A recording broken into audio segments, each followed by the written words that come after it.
यह कहानी शुरू होती है एक छोटे से गांव में जहां 4 दोस्त रोहन, अमन, कविता और निधि रात के समय एक डरावनी कहानी सुनते हैं। तभी अमन चुनौती देता है कि कोई भूतों में विश्वास नहीं करता, तो क्या कोई एक रात गांव के बाहर के सुनसान भूतिया घर में बिता सकता है। रोहन शर्त स्वीकार कर लेता है। रोहन अपने हाथ में टॉर्च लिए डरते डरते हवेली के अंदर जाता है। दरवाजे की चरमराहट से वातावरण और भी भयानक लगता है। अंदर धूल भरी फर्श, जाले लगे हुए कोने और पुरानी टूटी हुई कुर्सियां हैं। रोहन कमरे में बैठकर टॉर्च जलाता है। तभी अचानक उसे ऊपर किसी के चलने की आवाज सुनाई देती है। दिल की धड़कन तेज हो जाती है। वह टॉर्च ऊपर घुमाता है लेकिन कुछ नहीं दिखता। तभी अचानक एक खिड़की अपने आप बंद हो जाती है। रोहन को सामने की दीवार पर एक लंबी परछाई दिखती है, लेकिन जब वह पलटकर देखता है तो वहां कोई नहीं होता। तभी उसे एक हल्की हंसी सुनाई देती है, मानो कोई उसके पीछे खड़ा हो। अचानक कमरे में एक सफेद साया प्रकट होता है। वह एक औरत की आत्मा लग रही थी जो हवा में तैर रही थी। उसकी आंखें चमक रही थीं और उसकी आवाज गूंज रही थी, ये मेरा घर है, तुम यहाँ क्या कर रहे हो।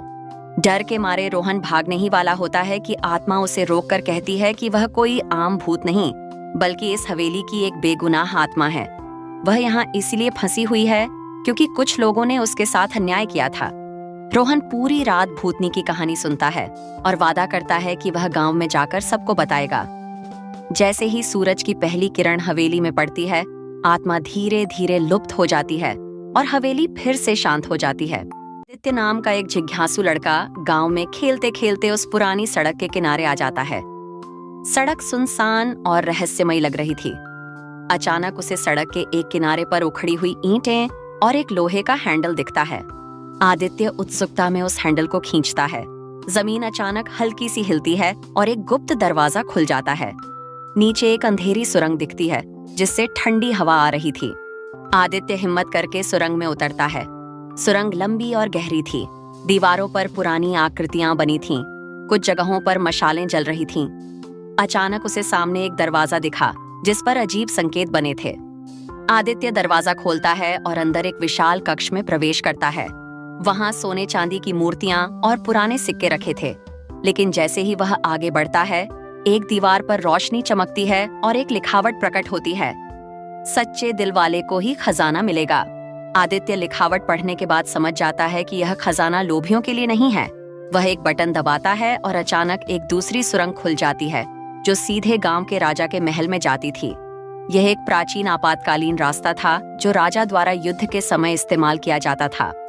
आदित्य गांव के बुजुर्गों को इस रहस्य के बारे में बताता है। राजा के वंशजों को इस गुप्त सुरंग का पता चलता है और इसे ऐतिहासिक धरोहर घोषित कर दिया जाता है।